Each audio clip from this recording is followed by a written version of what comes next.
రోజు రోజుకు పడిపోతున్న ఉష్ణోగ్రతలతో చలి తీవ్రత పెరిగిపోతోంది. చలి తాకిడిని జనం తట్టుకోలేకపోతున్నారు.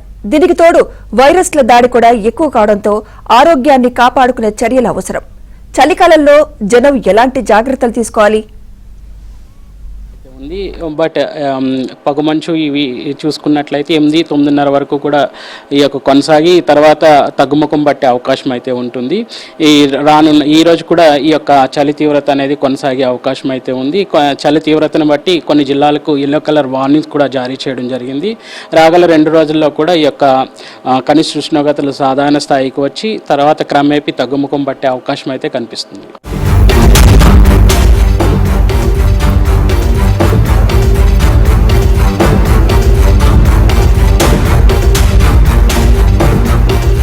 చలిని తట్టుకోవడం చాలా కష్టం. అందుకే తగిన జాగ్రత్తలు తీసుకోవడం ఉత్తమం.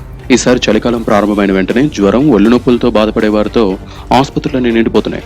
ఎంత ఆరోగ్యంగా ఉన్నా ఈ కాలంలో జాగ్రత్తలు తీసుకోకపోతే రోగాల బారి నుంచి తప్పించుకోలేరని వైద్యులు హెచ్చరిస్తున్నారు. ఉష్ణోగ్రతలు రాబోయే రోజుల్లో మరింత ఎక్కువగా పడిపోయే అవకాశం ఉందని వాతావరణ శాఖ వెల్లడించింది. ఈ క్రమంలో వ్యాధుల బారిన పడే కంటే చిన్న జాగ్రత్తలు పాటిస్తూ ఆరోగ్య జీవన విధానాన్ని అలవాటు చేసుకోవాలని సూచిస్తున్నారు.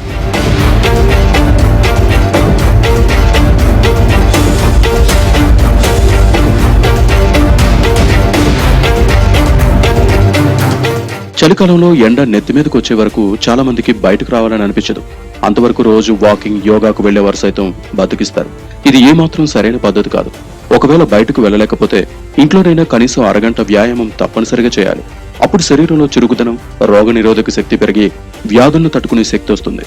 బయటకు వెళ్ళగలిగిన వాళ్ళు మాత్రం గ్రౌండ్ లో వ్యాయామం చేయడం ఉత్తమం. కార్తీక మాసం లాస్ట్ 5 డేస్ లో కొద్దిగా మనకి తుఫాన్ కారణంగా వర్షాకాలం కారణంగా కొద్దిగా మనకి చలి అనేది కొద్దిగా ఎఫెక్ట్ అయితే అయ్యింది. వింటర్లో చిన్నపిల్లలకి, పెద్దవాళ్ళకి అందరికీ జలుబులు, కఫం లాంటివి పట్టి ఇబ్బంది అయితే పడుతున్నారు చాలామంది. తర్వాత డెంగ్యూ ఫీవర్స్ అనగా దీనికి సంబంధించినవన్నీ అయితే ఎక్కువ జరుగుతున్నాయి. దానికి ఎక్కువగా మనం ప్రతి ఒక్కరూ వేడి నీళ్ళు, తర్వాత మార్నింగ్ వాక్. సమ్మర్ కంటే వింటర్లో స్టామినా ఎక్కువగా ఉంటుంది.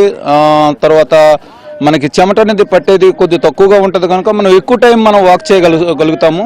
అదేవిధంగా ప్రతి ఒక్కరు, చిన్నపిల్లలు, పెద్దవాళ్ళు టైంతో దొరికినప్పటి వల్ల గ్రౌండ్కి రావటం, ఏదో వాళ్ళకి నచ్చిన half an hour, 45 minutes 1 hour walk చేసుకొని ఎక్సర్సైజ్ చేసుకుంటూ వెళ్తే ఆరోగ్యానికి బాగుంటుంది.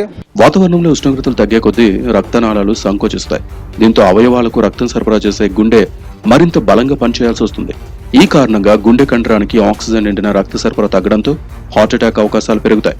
గుండె జబ్బులు, మధుమేహ బాధితులు, రక్తపోటు ఉన్న వారికి చల్లదనం శత్రువేనని ప్రత్యేకంగా చెప్పాల్సిన పనిలేదు. కొన్నిసార్లు హృదయం మనల్ని హెచ్చరిస్తుంది. నొప్పి వంటి సంకేతాలు కనిపిస్తే నిర్లక్ష్యం చేయకుండా వెంటనే తగిన వైద్య పరీక్షలు చేయించుకోవడం మంచిది.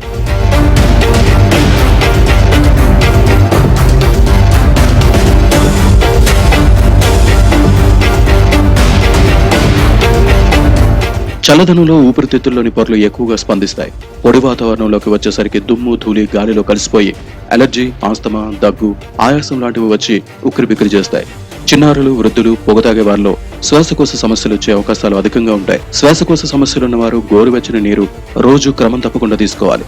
బయట చల్లగా ఉందని వేడివేడి పకోడీ, బజ్జీలు తినేస్తూ ఉంటారు. అలాంటి ఆహారాన్ని కొన్ని రోజులు పక్కన పెట్టాలి. ఏ, సి, కే విటమిన్లు, ఫైబర్ అధికంగా ఉండే పాలకూర, బచ్చలి వంటివి, బీటా కెరోటిన్, నైట్రస్ లాంటివి ఉండే బీట్రూట్, క్యారెట్లను ఆహారంగా తీసుకోవాలి. కూలింగ్ పదార్థాలు, పానీయాల జోలికి అస్సలు వెళ్ళకూడదు. వ్యాధి నిరోధక శక్తి పెరిగేందుకు తగిన పోషకాహారం తీసుకోవాలి.